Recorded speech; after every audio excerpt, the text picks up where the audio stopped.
Write it down. I hope you're ready to take notes. Hope you're ready to learn. Hope you're ready to laugh. Hope you're ready to elbow that person next to you. Smile at them. Stomp them on the feet. Have a good time together. Wedlock or deadlock. Write this down. Good intentions are not enough. Do you know everybody wants to do good, don't we? How many here have ever seen somebody or seen a couple, seen an individual, and you looked at them and you thought it all together? Huh? You ever thought of that? They have it all together. What does it mean to have it all together? You mean that there's somebody that looks like they've got more on the ball than you do in some area, don't you? Huh? Nobody has it all together. Because all keeps changing. Doesn't it? Huh? I mean, and today we have that thing, you know, well, they're all that. Look at them. I bet they think they're all that. They've got it all together. And you might be talking about a couple or a marriage and you think they've got it all together. What does that mean? That means you think somebody has improved to a place in life spiritually, mentally, emotionally, physically, financially, or socially, or relationally, and you look at them and you think, I think they have some things going for them that I don't. But did you know all of us want to improve, don't we? How many here want to improve? How many here want to do better? I mean, everybody wants to go to heaven, don't they? I mean, spiritually, everybody wants to go to heaven, but hell's full. Mentally, everybody wants to get smarter. Then how come some people are smarter than others? Why? Because we've got to do something with that. It's not enough to just want to be smarter. How many of you want to look better physically? How many of you know just wanting to is not enough? Right? Just wanting to is not enough. Just wanting to get smarter is not enough. You still have to do what? You got to read books, don't you? You got to listen to tapes, don't you? You got to meet people that are smarter than you in certain areas that pull you. Isn't that right? It's not enough just to want to. It's not enough just to want to look better. You got to do what? Eat different and exercise more, right? You got to do something with it. Financially, everybody wants to do better. They intend to do better, but how many of you know it doesn't matter today whether you want to do better or not. It doesn't matter today what color you are. It doesn't matter today what gender you are. It doesn't matter today what country you're from. If you make more money than you spend and spend less money than you make and take the difference and get it to work harder for you over time than you did for it, you'll be wealthy. But just wanting to be wealthy doesn't mean you'll be wealthy. There are things we must do. Isn't that right? Well, relationally, it's the same way. A lot of people think, well, you know, I want to have a good marriage. Now, this may shock some of you. It may be so deep that you can't even perceive it. Isn't that what a seminar's for? To talk about things that nobody understands and walk out going, whoa, they're smart. No, a seminar is designed to take things that are obvious, that every one of us know, and bring it into a plan and a pattern so we can do it and what? Improve. Every one of us want to do better spiritually, mentally. Huh? Of course, I don't know about how much hope there is for us mentally, right? I mean, we drive on parkways and park on driveways. We still have expiration dates for sour cream. Figure that one out. You better eat that. Why? After that date, it's going to go good. But we're improving, right? We want to improve physically, don't we? All of us kind of want one of them bodies. We want to improve financially, don't we?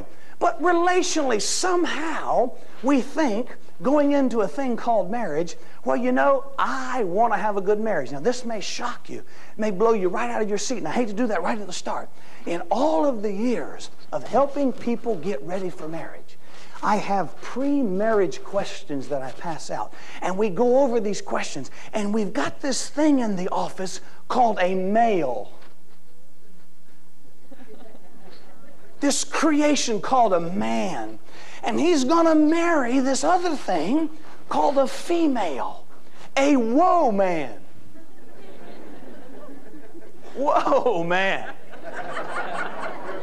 Whoa man. Whoa man. Huh?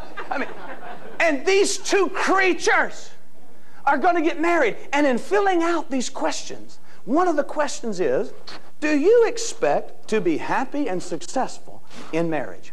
And this may shock you. In all of the hundreds of couples that in preparing them for marriage, not one time has anybody ever answered that question, no, I expect this to be the most horrendous decision I've ever made. I'm sure this person is from hell, but will you marry us anyhow? I know that shocks you. The answer has always been yes, we expect, we intend to be happy and successful in marriage. Can you believe that? Then why are there so many divorces? What happens? What goes wrong between these two wonderfully in love creatures? How many of you are married? How many were in love before you got married? That's a scary question, isn't it? Somebody's going, you better raise your hand. No, you better put it down. How many of you, before you were married, were in love? And now, since you've been married, you do not have the slightest idea what love is anymore. You're just hanging in there and paying the bills. No. We all intend to do good, but somehow, spiritually we understand it, mentally we understand it, physically we know there are laws of improvement, financially there are laws of prosperity and wealth, but when it comes to people, somehow we get this mentality, well, I'm just the way I am, and if you don't like me the way I am, tough. Somehow we think that's just me. That's just my personality. We somehow don't think we can improve in our relationships. Yet, 85%, studies show, 85% of your and my success in life is not going to be determined by what we can physically do, what we can mentally do. Are you here or are you going home? It's not going to be determined by my ability to physically do the work. Only 15% of my success in life, economically, in the workplace, and relationally is determined by me physically being able to do the work. In other words, whatever your career is today, whatever vocation you're involved in, only 15% of your success will be determined by whether you can punch the numbers in the computer, whether you can paint the house, whether you can plumb it, whether you can wire it, whether you can fix the car. Well, no matter what you do, 15%. Well, I don't know about you, but that leaves 85% to some other category. Do you know what that is? Learning to get along with people. Developing your personality to become skilled with people.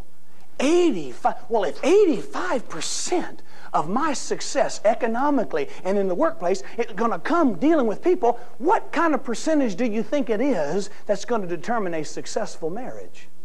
I believe it would be even higher than 85%, don't you? So, everybody say this. Say wedlock, or deadlock. Say success in my marriage is more than good intentions. See, there are things I can work on and develop, right? For instance, that love that we say we had for one another before we got married. How many here, before you got married, ever said, I love you to that other person?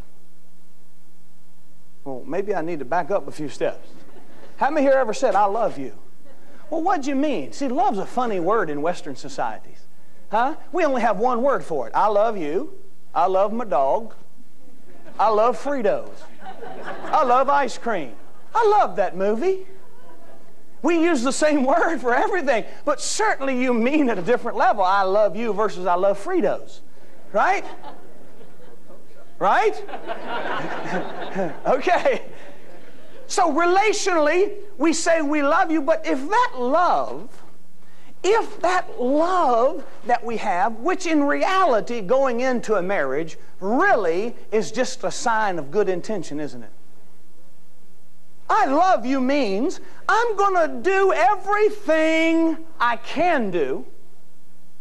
I'm going to do everything I possibly can. I'm going to give it my best shot to make you happy. But how many of you know, most of us, when we got married, we hadn't learned how to translate that love into meeting one another's needs. Now, it doesn't matter today just what your intentions are alone. Every one of us going into the relationship intended on it being an exciting relationship, a fulfilling relationship. But see, love is not enough unless it translates into meeting one another's needs. Let me give you one more example. How many of you here would like to live a long time?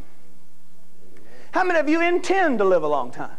I mean, you got the desire, you have the intention, but what must you do? It doesn't matter today at all what your intentions are about living a long time if you don't breathe.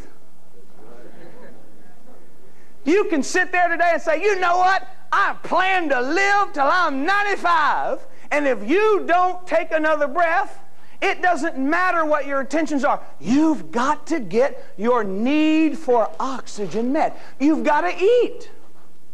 You've got to drink fluids. So intention alone is not enough. Same thing in a marriage relationship. It's amazing how many times you talk to people who are married and you say, well, talk to me about marriage for a minute. What is a marriage? And they'll go,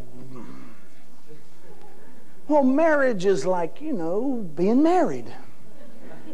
We many times have to know what a marriage is, don't we, before we can have a good one. But somehow, when we deal with people, we don't think there are any laws or any things that apply. And they do. The law of good intention alone is not enough. It must translate into the meeting of one another's needs. Okay, write this down. What is a marriage? What in the world is this thing called marriage? If we want to have one, right? We want to have a good one, right? Help me, right?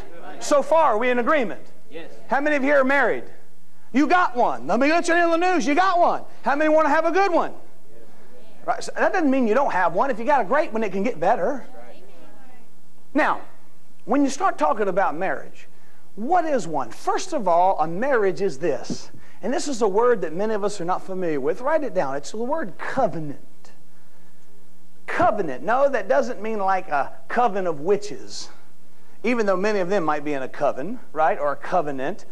A covenant is a word that many of us has been foreign to us, but it is the strongest union or association known to mankind on planet Earth. Say it with me. Say covenant. A covenant is the strongest union or association. When you study covenant, throughout ancient times, through Bible times, through historic times, you'll find that a covenant is always goes along with a covenant is the shedding of blood. It's a very serious relationship. So a covenant is the strongest union or association known to mankind. Now, what is it a covenant of? It is a covenant of companionship. As you see across the board here, companionship, men and women, sex and romance, communication, all of the things we want to cover, but it is a covenant of companionship. What does that mean? First of all, the word is co in there, which means what? In this instance, two, right? At least two. Co-panionship, right? Companionship. The sharing of bread together is what that word means. Now, you've got this interesting creation, this interesting creature called a man. Now, a man is made up of spiritual life, mental life. Say okay as we go along if you agree. Some of you going, I don't know about the mental part. I heard some of you ladies. I hear what you're thinking. He's got a spiritual part of him. He's got a mental part. Now, here's the one that's really hard. He has an emotional part. We do. We've been taught to suppress them, not let you know we have them. But you can tell we have them when we have heart attacks and stuff. That proves we have emotions. One day our heart explodes. See, we've cared all along. We just didn't tell nobody. So we have emotions, right? We have physical part of us, don't we? Well, come on, girls. Y'all always ask us the same question. Is that all you think about? Yes, that's all we think about. Physically. Financial. Do we have a financial part? Huh? Come on. Don't we put food on the table?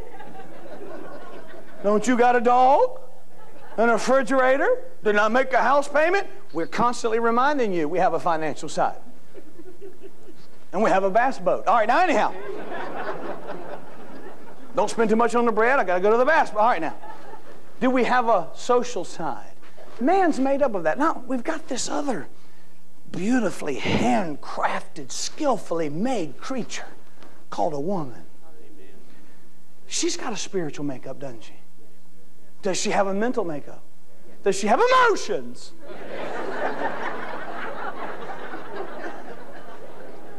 Come on, she's only legally sane 2 days out of every month.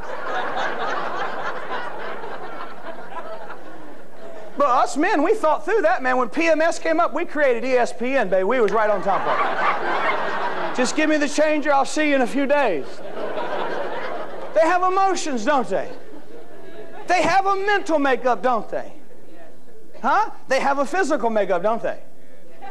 Come on, let me hear all the men say, hubba, hubba. See, we'll let you in on a little secret. We don't have to hide that. That's why we all got married. Hubba, hubba. What is it that caused every man in here, from wherever you are, to end up where you are right now, married to that one woman? There's lots of women out there. There's lots of good-looking women out there. There's tall women out there. There's short women out there. There's smart women out there. There's smarter women out there.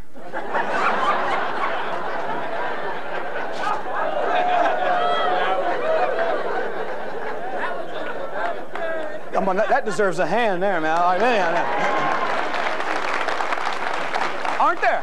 Huh? There's rich women out there. There's richer women out there, right? How did you end up with one? Hubba, hubba. There's lots of women out there that can relate to you, whatever, but you saw one. That one day, ladies, you need to know this, that guy saw you and something exploded in him. You turned him on, jam to the max. And he went hubba hubba. It might have been bubba bubba, slubba slubba for somebody. But I mean, something happened on the inside of him that said, you know, I want that. Because you see, men are conquerors. We are warriors, hunters. We are accomplishment oriented. It's always been called that. We, throughout history, have played athletics. It's called scoring. We set out to win thee, my brideth. I'll show you how much you turned us on. We took vows and don't even know what we said. Huh? When I married my wife, you know what? And by the way, I've never kissed my wife till we were married. Did I, honey? That's right. See, she never lies. Never kissed my wife till you. Some of you get that in a minute. All right, now. When we got married, I remember the preacher standing up there, and he said, I want you to plight her your troth. I plighted her my troth. I don't even know if I had one.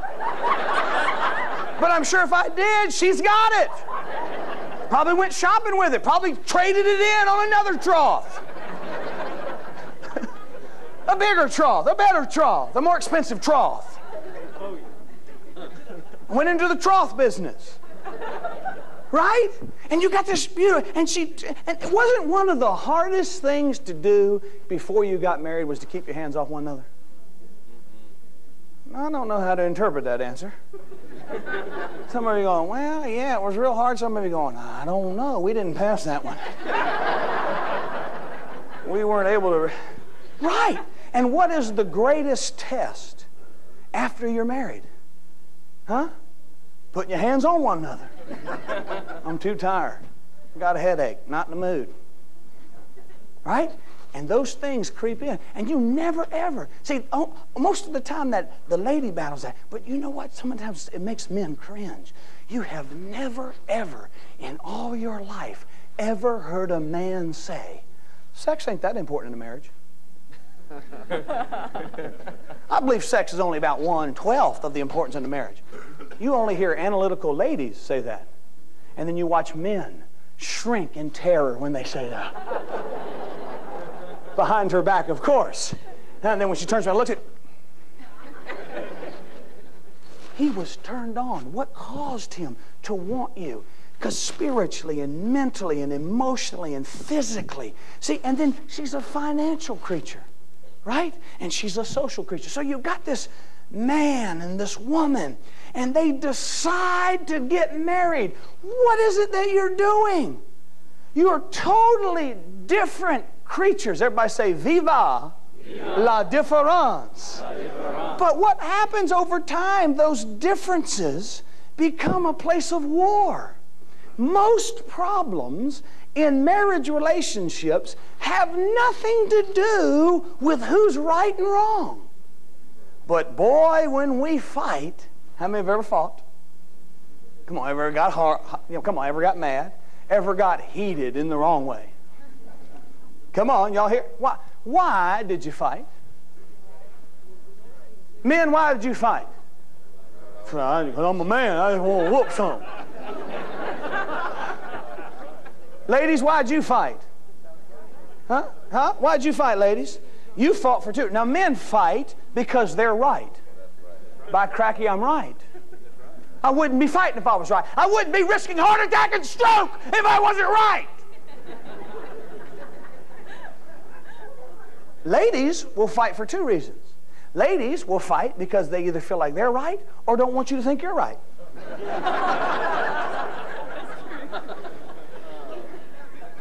Now, there's only 2 times you have to apologize when you fight.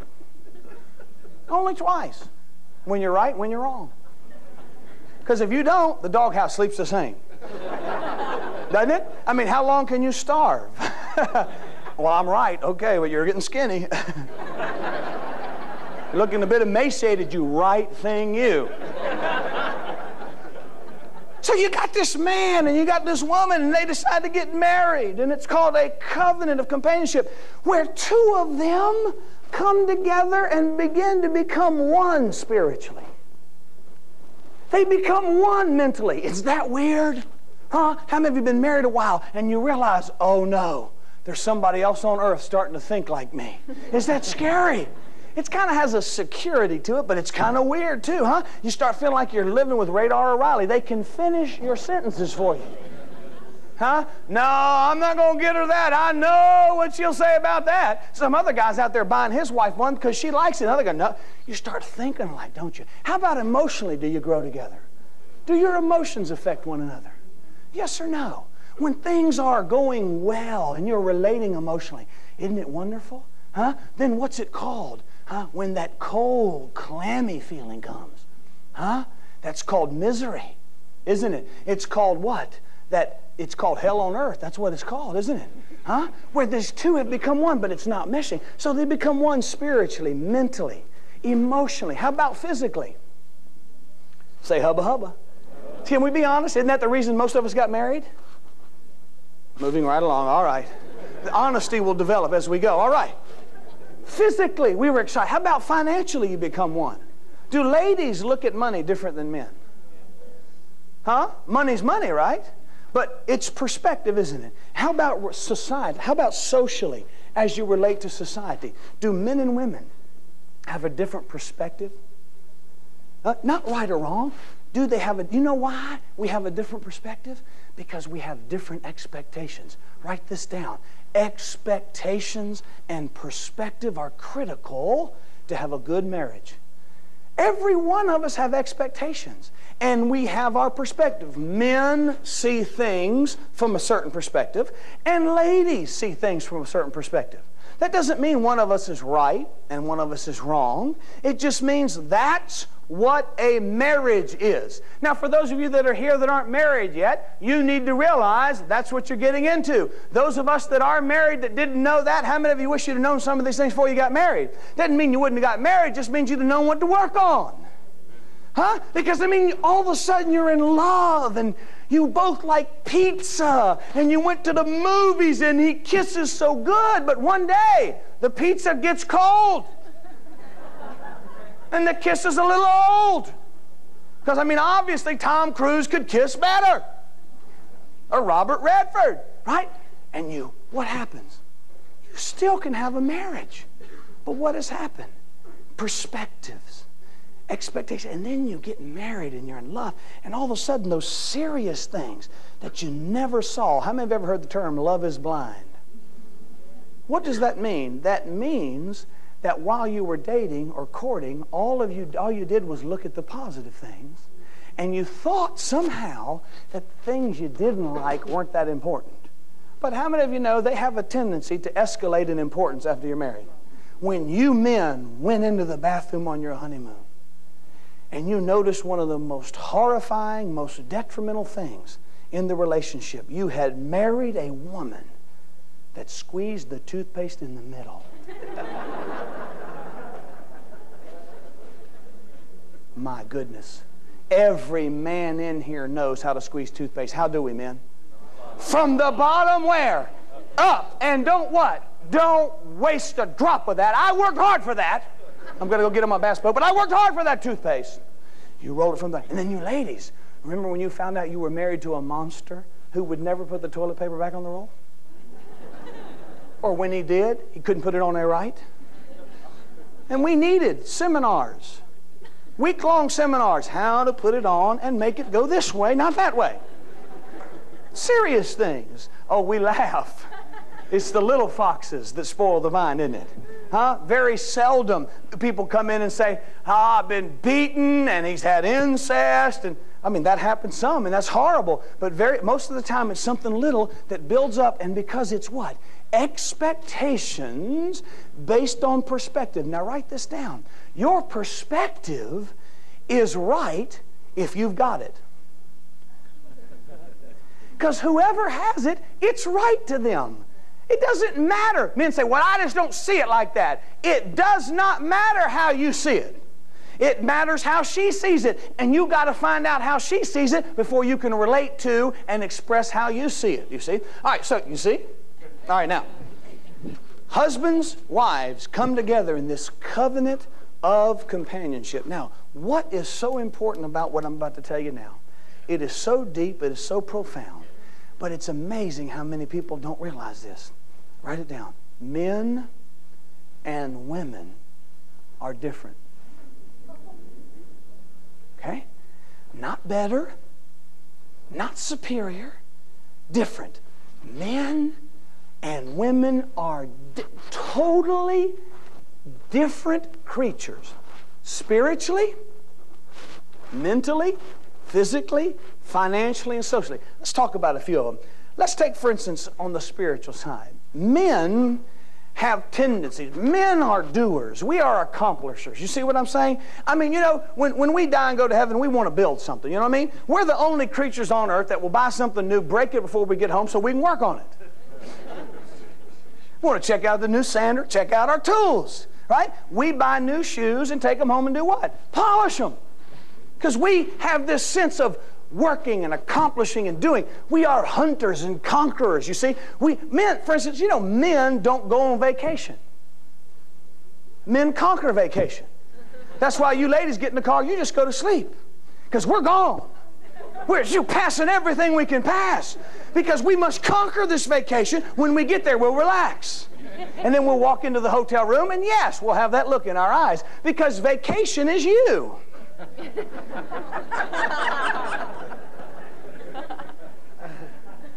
No, none of you can relate, so I'll move on. Now, but men, when we are trying to make a decision that we need an answer from the Lord on, we don't just get it down on the inside. Men must go off and do something. We must rent a cabin in the mountains. We must go and grow a beard for 2 or 3 days. We must not brush our teeth nor shower. We must go seek the face of the Lord, whether to move or to buy this or buy that. Ladies have a sensitivity. They have a tendency to have a sensitivity to the Lord that is priceless. They're standing there the first night you left, just taking care of the dishes or whatever, and they get the answer. And for the whole 3 days you're gone, they're just praying that you hear the right thing. And we come home 3 days later and announce to the family, I have heard the Lord.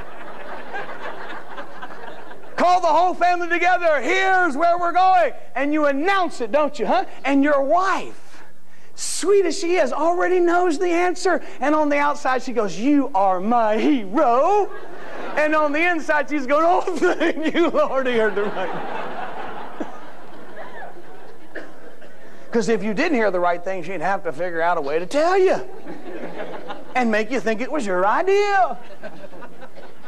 Because how many guys would be honest enough today to say there were ever situations that you dealt with that if you'd have listened to what your wife felt down in here, you wouldn't have blown the deal?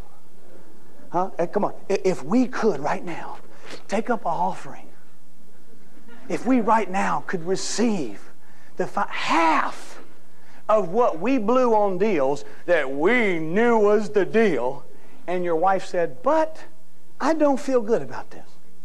But you see, we're different. And if we don't recognize those differences and realize they complement each other, what happens? We men think in what? Boxes? Come on. Squares? Come on. And lists. So we rationally and logically figure out the deal. Okay, the guy bringing the deal looks good. Got a suit on. His shoes are shined. He's sharp. He's got some money. Must be a good deal. Your wife says, but I just don't feel good about it. Just don't feel right about it. See, that's that women's what? Women's what? Come on. Intuition. She's got a sensitivity to spiritual things. And she says, I just don't feel good. And what do we always do, guys? Because we'll talk ourselves into anything, won't we? Huh? Won't we? What do? We go, why don't you feel good about it? We want what? Fill in this box. Give me a list. Why don't you feel good about it? I don't know, honey. I just don't feel good. And we go on anyhow. How many of you are still paying off some of those dumb decisions? We're different. And they're designed to complement one another, aren't they? Okay? How about mentally? Men and women different?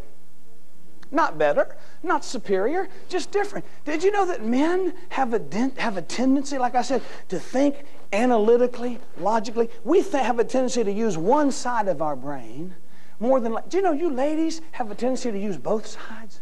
You flow better than we do. Huh? Did you know that? I'll give you for instance. Did you know that an average lady speaks 25,000 words a day?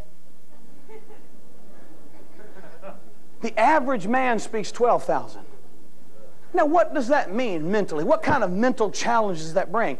He comes home, he's used up his words. She's got 13,000 left for the evening.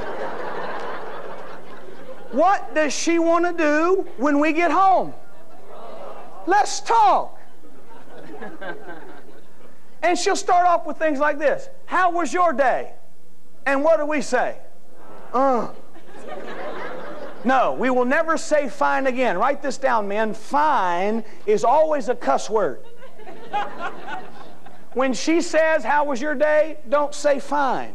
That means she wants to talk. When she's dressed up somewhere and it's time to go and she wants you to check her out and she says, how do I look? Don't ever say fine. You'll be there another hour. Don't say fine. Fine is a bad word. She goes, well, how was your day? Fine. What is she really saying? I have a need. Let's talk. She's not mentally right or wrong. She has a need. Let's talk. Let's converse. Sometimes she'll just talk. Well, tell me more about your day. She really wants you just to put the paper down. Look her in the eye. She needs that. Let's talk for a few minutes, right? Now, see, the reason men have a hard time with that is because mentally we think this conversation has to be going somewhere. No, we start off with A, the problem. For us, B is the solution, not Z. So we want to go, if this isn't going anywhere, why talk? She needs, it doesn't even have to go anywhere. She just needs to talk. And she'll say things like, do you love me? And instead of just putting the paper down and saying, I love you, which is what she needs, we'll do what? Snort? Swallow? Huh? Burp? Don't you know I love you? You got a house? Put food on the table, didn't it? We'll waste another 500 words rather than use 3, which is what she needs. And that doesn't mean we're right or wrong, but we're different. She needs that. She has a mental and an emotional need to converse. And then sometimes she'll say things like, well, honey, I need you to love me more. Now, every man in here would answer that, okay, I'll love you more. But we don't know what that means. See, that's emotional talk. Ladies, that's womanese. We got to learn that course. We don't know that language. See, and a lot of times you don't know our language because men have a tendency to say what they feel. We don't mean to hurt anybody. We just say what we feel. That's what men do. We just say it. Ladies feel what is said for 10 years. It absorbs into their tissue. What do you mean you don't like my toenails? 10 years later at the beach on vacation, I'll show him, and we thought it was over. The last thing we say, men, when we leave the house that morning is the first step towards foreplay that evening. Why? They absorb it. They feel what we say. We just say what we feel. And when we come home, see, we're ready. Aren't we? We have worked. We have conquered. We have killed. We come home, enjoy spoils of the kingdom. We walk in. She's got the look. Every woman has the look. It's not just mental. It's not verbal. It's not just emotional. But it is some communication. She has the look, doesn't she? Guys, you ever seen the look? How many guys here have seen the look? That look that makes you die. You walk in, I'm ready, and she's got the look.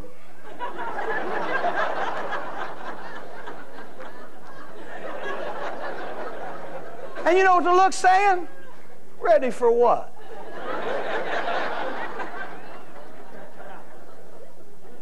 And of course, we always ask the age-old dumbest question any man's ever asked. What's the matter?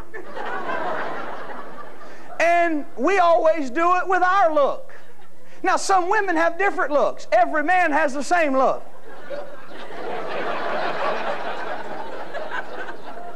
Huh? What? Come on, man. What'd I do? Something wrong?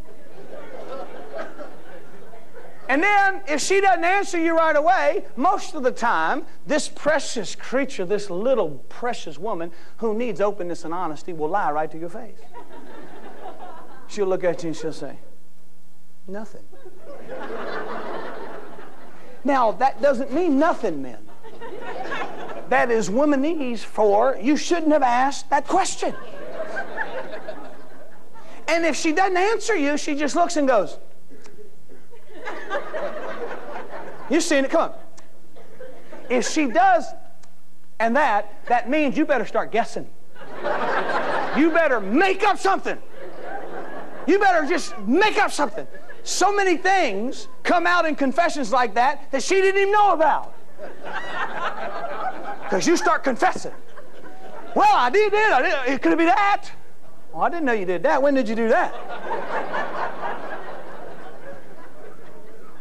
She got that look. See, she's communicating emotionally, see. Words, communication. Words, isn't that right? Mentally, emotionally. Are we or are we not different? Huh? Men want to go from A to Z. So get the solution, let's go on. Huh? We'll go on vacation, let's just get there. Don't worry about it. I know I drive like the Indianapolis 500. Because see, ladies, they have trouble with that depth perception. They're sitting in the other seat, those poles go by, they just sleep.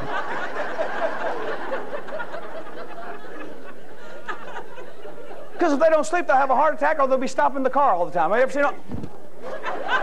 Never did. What are you doing, honey? Oh, you're so close. Oh, I had 3 or 4 inches. Come on. Relax. And we don't want to stop and eat. Men don't want to stop and eat. Why don't we want to stop and eat, man? If we have to stop and eat on vacation, why don't we enjoy it? Because we're sitting there thinking about all those people we got to pass again when we get back out there. We want you just while the car's rolling through. Get everybody something to eat. We'll fill up. Get you an RC and a moon pie. Come on, we're going. Honey, I think the kids need to use the bathroom. How can you tell? Well, they're floating. It's a clue.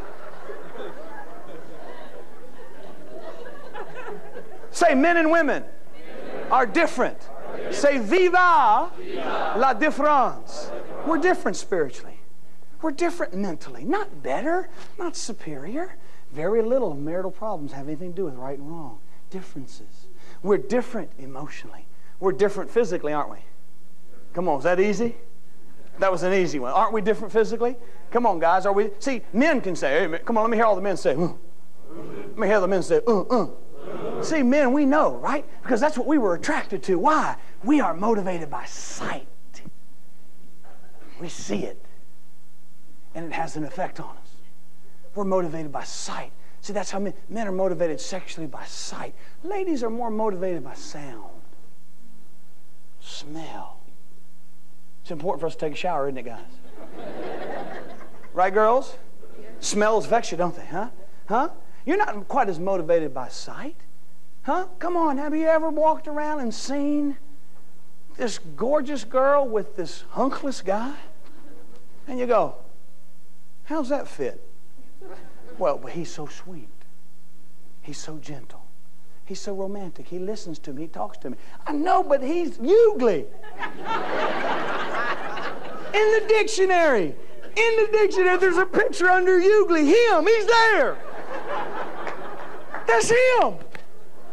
It doesn't matter, see, because she's motivated by other things. Doesn't mean they don't like us looking good, but they're motivated differently than we are. See, men and women are motivated different sexually, aren't they? Aren't they? We're different. Not right, not just different. Ladies sexually are more like slow cookers. I used to say crock pot, but I changed it a few years ago. It just didn't quite fit. You know what I'm talking about? Even though we knew it was a cooking utensil, we just didn't want it to be called a crock pot. Slow cooker. I mean, they have to simmer, bubble, and boil. Takes a long time. But man, when it's done, nothing like something coming out of a slow cooker. Men are like microwave ovens. Ding.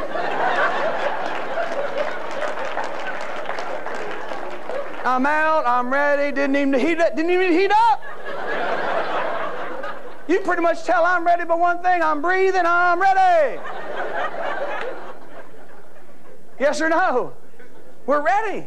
See, but men and women have different needs, we got to learn those differences and understand those differences and enjoy those differences, right?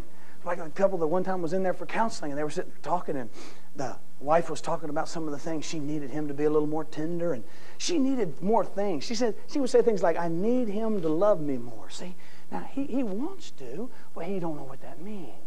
See, when you ladies say, love me more, that's emotional, isn't it? That means I need him to do what? Be more romantic. Be more affectionate. Okay, dear, what does that mean? I need him to touch me more. The guys go, that's easy. But we're usually a foot too high or a foot too low. That means they want to hold hands around the waist, around the shoulders, not where us microwaves go for.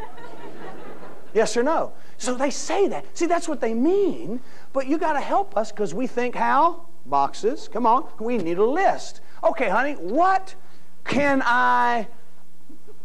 Come on, men. What can I do to show you? She says, I want him to love me more. He says, what must I do? He's got to have something to do. We want to love you more, but if you don't tell us what to do, we will tilt. We don't know what love you more means unless you quantify it. Give me what? Step one. Flowers every Friday. Okay. So I give you flowers every Friday, I'll be loving you more. And of course, ladies, when you get flowers, you go, you only bought these for me because you knew I liked them.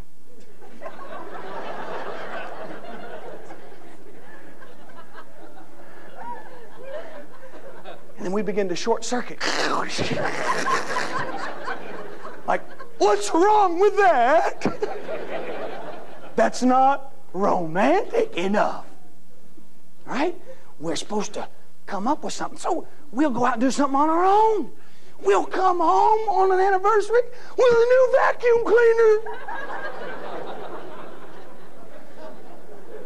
How many of you know you just became a sucker? You're in trouble now for the rest of your married life.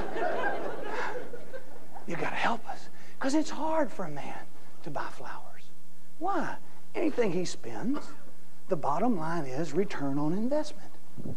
It's hard to spend money on something that'll be dead in 3 days. But we know you all like them, so we'll do it. And you know what? We really appreciate this new stuff you do now. You dry them and keep them forever. We really like that. Because we'll spend money on that. But remember, anything we spend money on, the bottom line is return on investment. We hand them to you.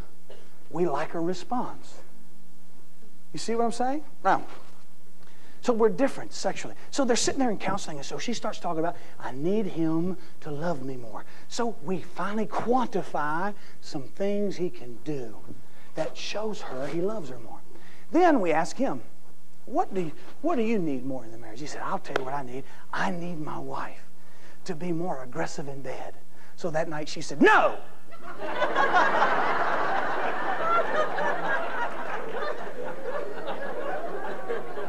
See, that's what he needs. Men and women are different financially, aren't they? Do we look at money differently? Not right, not wrong, different.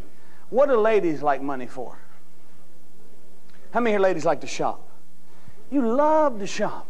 We can be driving through strange cities. My wife knows where the malls are. We'll be driving by and it'll come on her. We'll go by an exit.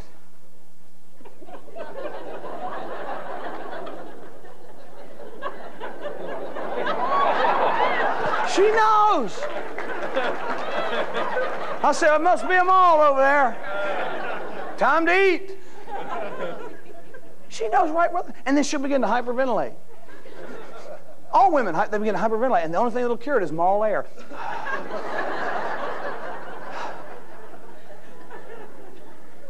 Of course, us guys, we get in the mall, and you can tell guys have been in the mall too long, can't you? We'll go for a little while, but men know there's only one way to shop.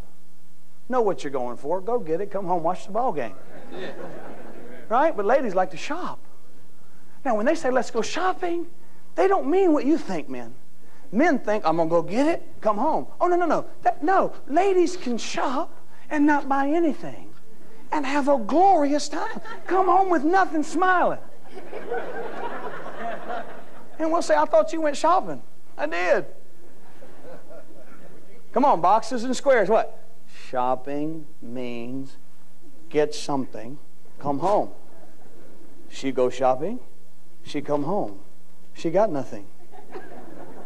We think first, be delivered later. And we ask, why are you smiling? I had a good time shopping. But you don't have anything. Doesn't matter. It's the adventure. Huh? It's exciting. They can go from store to store. See, ladies, when you want us to go shopping, you have to give us a project. Because, see, we're not shoppers. We're hunters. We got to go find something, bag it, and go home. So tell us what we're looking for. Okay, we're looking for a new blouse, or we're looking for a new skirt. Okay, it's a project. We can do that, right? But you can see men in the mall that have been there too long. They ran out of projects. You see them. They're on the bench, man, eating Baskin-Robbins ice cream, oatmeal cookies. And then sometimes you see them walking. Sometimes they just walk in circles, waiting for a voice. Home? Home? Keys right here, keys. You see them, don't you, huh? She's in there, man, getting revitalized. Ball air, shopping. It's not right or wrong. It's just what? Different. Men and women are different socially, aren't they? Aren't they different socially in their relationships? Don't they look at things differently socially? Do you know ladies have a tendency to gain their identity from what's around them? How many of you have ever been over somebody else's house and the first thing the lady of the house says is, "Excuse my house"? What does she mean? She means if you see something out of place or dirty in my house, don't think bad of me. She relates to things being neat. So what does that mean for us men? Translate. Do not throw dirty underwear in floor. Like throwing in wife's face. See, because she gains her identity. Of course, us guys, common sense tells you we'll clean up. And you ladies always ask us, are you ever going to clean up your dirty clothes? Of course. What's the next question?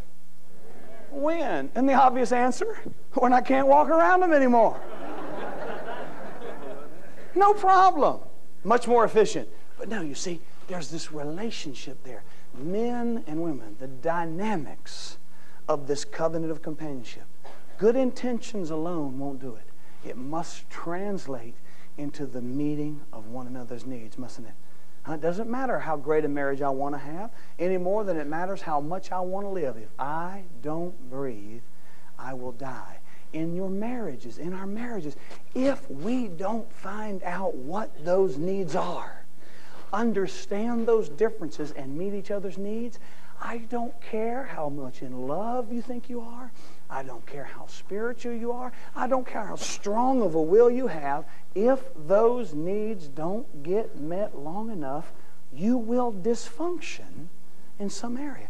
It doesn't always mean you're a bad, horrible person. It's a fact. If I don't breathe, I will turn blue. And if I were up here and turned blue and was not breathing, you wouldn't think I was a bad person or a weird person. You would say, he hadn't got no air in a while. Huh? You see a woman and a man in their relationship and they haven't discovered and learned how to relate to those differences. They got good intentions. Not one person has ever gone into a marriage wanting a divorce. Not one person has ever gone in and wanted to break up the family. But it happens, doesn't it? Dysfunction set in. But if we can begin to recognize and viva la differences, let the differences live, enjoy them. There are differences spiritually, mentally, physically, financially, and socially in that covenant of companionship. And as we do that, the journey can continue to be an exciting journey and an adventurous journey. God bless you. We trust this video session by Dr. Marty Tingelhoff has not only been enjoyable and informative, but that it has equipped you with the knowledge and practical skills to improve and enhance that special man or woman relationship closest to you. Following in the tradition of Francis of Assisi proclaiming, "Vive la différence," Dr. Marty encourages you to accept the things that cannot be changed, change the things you can and should, and meditate on the principles in this series to obtain the wisdom to know the difference. That concludes this important lesson in the Wedlock or Deadlock series. For information on additional videos and books from Dr. Marty, please contact us at the address and number located on the label of this videotape.